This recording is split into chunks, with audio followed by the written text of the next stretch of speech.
Step up in basis. What is that term? What does that mean when it comes to your investments and your assets? Well, we thought it was a pretty important topic to cover. I want to explain what it means and how it can affect an estate. Basically, what step up in basis means, or step up in cost basis means, that let's say you own real estate and you bought it for $100,000, and now some years later it's worth $500,000, and the owner passes away. Well, when the owner passes away and the beneficiaries inherit that piece of property, they get what's called a step up in basis. That $100,000 cost basis that the owner paid for it now gets brought up to the current market value of $500,000. So if the beneficiaries decide to sell that property, what's going to happen is they'll inherit it at the $500,000 cost basis, and if they sell it, there's no capital gains tax on that property because their cost basis is $500,000. Now, if they hold on to it, and let's say down the road it grows to $800,000, well, now they just pay the difference between $500,000 and $800,000.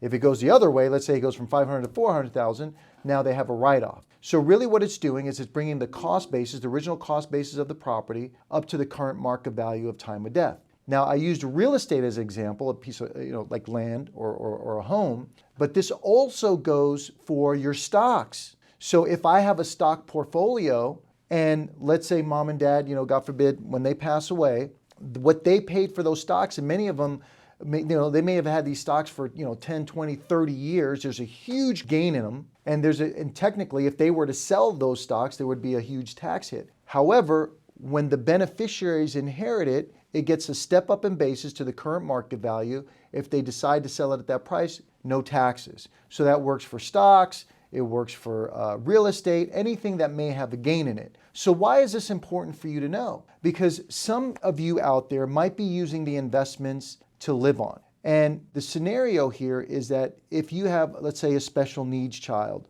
or you're trying to maximize what you're leaving for the kids, it's very important for you to understand that if we're trying to maximize, there's a way to do it where you can live off the investments, maybe live off the dividends, the interest, things of that nature, live off of that, and when you pass on, you can pass these assets on tax-free.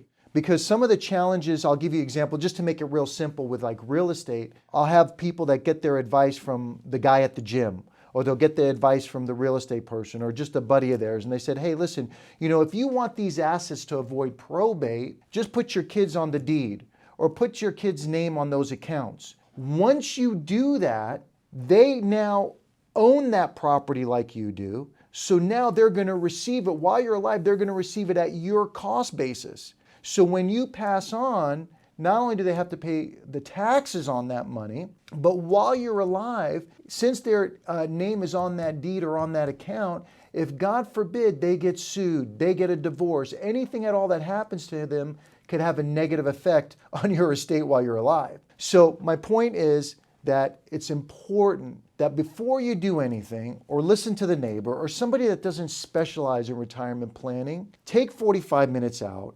There's links below that you can click, give us a call, and we're more than happy to review your scenario, your estate plan, and let you know what your cost basis is on the investments, and how, especially if you have a special needs child or a special needs family member and you want to maximize what you're leaving to them, we can show you how to do it in the most efficient way possible without affecting your current lifestyle. For more information just like this, again, click the links below, give us a call, and if you'd like, you can also reach us on our website at safeguardinvestment.com. And please, if you don't mind, if you could click that like and subscribe button, that would really help us out. Thank you so much again for watching. Appreciate your time.